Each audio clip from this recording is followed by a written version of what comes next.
আসসালামু আলাইকুম everyone, welcome back to my channel. আমি কল্পনা জাহান। আজকে আবারও একটা মাছের রেসিপি নিয়ে হাজির হলাম। সবাইকে সাথে থাকার অনুরোধ রইল। আজকে আমি একটা সামুদ্রিক মাছ রান্না করব, আর এই মাছটা কিভাবে রান্না করি সেটা আপনাদের সাথে শেয়ার করি। চলুন। এখানে আমি বেশ কিছু মাছ নিয়ে নিয়েছি, ভালো করে ধুয়ে রাখছিলাম। মাছগুলোর আসলে আমি নাম জানি না, মেবি এগুলোকে সামুদ্রিক রূপচাঁদা বলা হয়, ছোট রূপচাঁদা। এখন আমি মাছগুলোতে একটু লবণ এবং একটু হলুদ মাখিয়ে রাখতেছি। এই মাছগুলো ভেজে নেওয়ার দরকার নেই, সামুদ্রিক মাছ না ভেজেও রান্না করা যায়। এখন আমি শুধু এগুলো মাখিয়ে রেখে দিব। এরপর একটা প্যানের ভিতরে আমি কিছুটা সয়াবিন তেল দিয়ে দিচ্ছি। এরপর আমি দুইটা বড় পেঁয়াজ কুচি দিয়ে দিচ্ছি। পেঁয়াজগুলো এখন আমি একটু ভালো করে ভেজে নিব।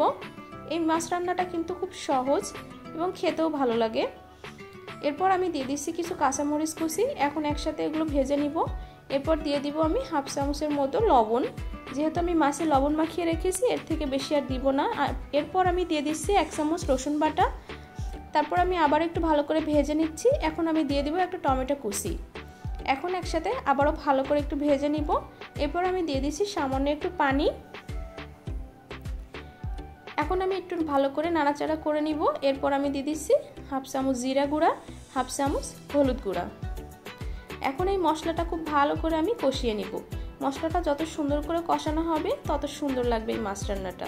এখন আমি মাছগুলো উঠিয়ে দিচ্ছি। এরপর উল্টে পাল্টে আমি মশলার সাথে মাছগুলো একটু নেড়ে চেড়ে হাফ কাপ মতো পানি দিয়ে দিচ্ছি। এরপর আমি ঢাকা দিয়ে দিচ্ছি 5 মিনিটের জন্য। এই তো 5 মিনিট পর ফিরে আসলাম। মাছটা প্রায় রান্না হয়ে গেছে। এই মাছগুলো খুবই নরম হয়। এই যে আমার রান্না শেষ, আমি এখন এগুলো নামিয়ে নিব। এই তো রেডি হয়ে গেল দারুণ স্বাদের সামুদ্রিক একটা মাছের রেসিপি। আমার ভিডিওটা কেমন লাগবে সবাই কমেন্ট করে জানাবেন। আর যারা চ্যানেল থেকে দেখছেন একটু সাবস্ক্রাইব, লাইক, কমেন্ট করে দিবেন। আর যারা পেজ থেকে দেখছেন একটু ফলো দিয়ে দিবেন। আর সবাই ভালো থাকবেন। আসসালামু আলাইকুম সবাইকে।